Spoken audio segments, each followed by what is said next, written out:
एकचत्वारिंशः सर्गः। सगर की आज्ञा से अंशुमान का रसातल में जाकर घोड़े को ले आना और अपने चाचाओं के निधन का समाचार सुनाना। रघुनंदन, पुत्रों को गए हुए बहुत दिन हो गए। ऐसा जानकर राजा सगर ने अपने पौत्र अंशुमान से, जो अपने तेज से दैदीप्यमान हो रहा था, इस प्रकार कहा।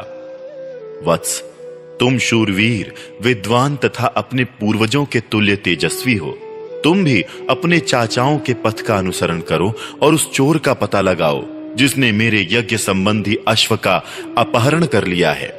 देखो, पृथ्वी के भीतर बड़े बड़े बलवान जीव रहते हैं, अतः उनसे टक्कर लेने के लिए तुम तलवार और धनुष भी लेते जाओ। जो वंदनीय पुरुष हों उन्हें प्रणाम करना, और जो तुम्हारे मार्ग में विघ्न डालने वाले हों उनको मार डालना। ऐसा करते हुए सफल मनोरथ होकर लौटो और मेरे इस यज्ञ को पूर्ण कराओ। महात्मा सगर के ऐसा कहने पर शीघ्रता पूर्वक पराक्रम कर दिखाने वाला वीरवर अंशुमान धनुष और तलवार लेकर चल दिया।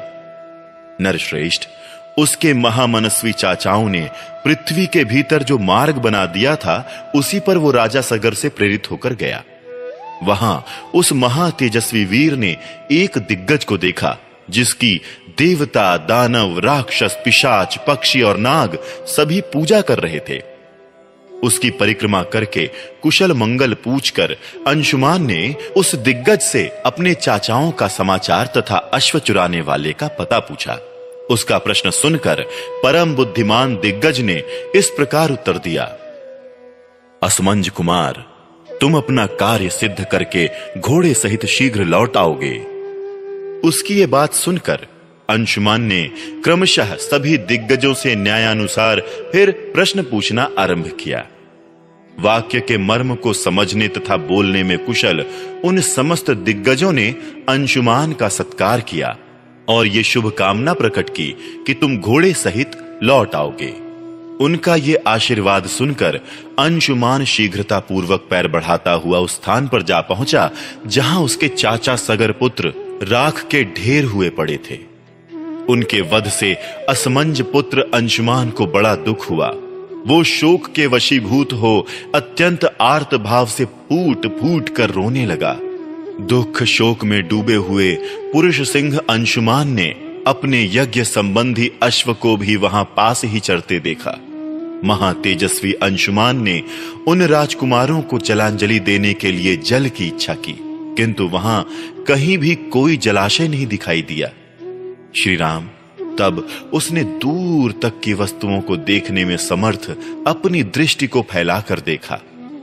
उस समय उसे वायु के समान वेगशाली पक्षीराज गरुण दिखाई दिए, जो उसके चाचाओं के मामा थे। महाबली विनितानंदन गरुण ने अंशुमान से कहा, पुरुष सिंह, शोक ना करो। इन राजकुमारों का वध संपूर्ण जगत के मंगल के लिए हुआ है। विद्वान अनंत प्रभावशाली महात्मा कपिल ने इन महाबली राजकुमारों को दग्ध किया है। इनके लिए तुम्हें लौकिक जल की अंजलि देना उचित नहीं है। नरश्रेष्ठ, महाबाहो, हिमवान की जो ज्येष्ठ पुत्री गंगा जी हैं, उन्हीं के जल से अपने इन चाचाओं का तर्पण करो। जिस समय लोक पावनी गंगा राख के ढेर होकर गिरे हुए उन 60,000 राजकुमारों को अपने जल से आप्लावित करेंगी, उसी समय उन सब को स्वर्ग लोक में पहुंचा देंगी। लोक कमनीय गंगा के जल से भीगी हुई ये भस्म राशि इन सब को स्वर्ग लोक में भेज देगी। महाभाग, पुरुष प्रवर, हे वीर, अब तुम घोड़ा लेकर जाओ और अपने पितामह का यज्ञ पूरा करो। गरुड़ की ये बात सुनकर अत्यंत पराक्रमी महातपस्वी अंशुमान घोड़ा लेकर तुरंत लौट आया। रघुनंदन, यज्ञ में दीक्षित हुए राजा के पास आकर उसने सारा समाचार निवेदन किया और गरुड़ की बताई हुई बात भी कही। अंशुमान के मुख से ये भयंकर समाचार सुनकर राजा सगर ने कल्पोक्त नियम के अनुसार अपना यज्ञ विधिवत पूर्ण किया। यज्ञ समाप्त करके पृथ्वीपति महाराज सगर अपनी राजधानी को लौट आए। वहां आने पर उन्होंने गंगा जी को ले आने के विषय में बहुत विचार किया, किंतु वो किसी निश्चय पर न पहुंच सके। दीर्घ काल तक विचार करने पर भी उन्हें कोई निश्चित उपाय नहीं सूझा और 30,000 वर्षों तक राज्य करके वो स्वर्गलोक को चले गए। इस प्रकार श्री वाल्मीकि निर्मित आर्ष रामायण आदि काव्य के बाल कांड में 41वां सर्ग पूरा हुआ।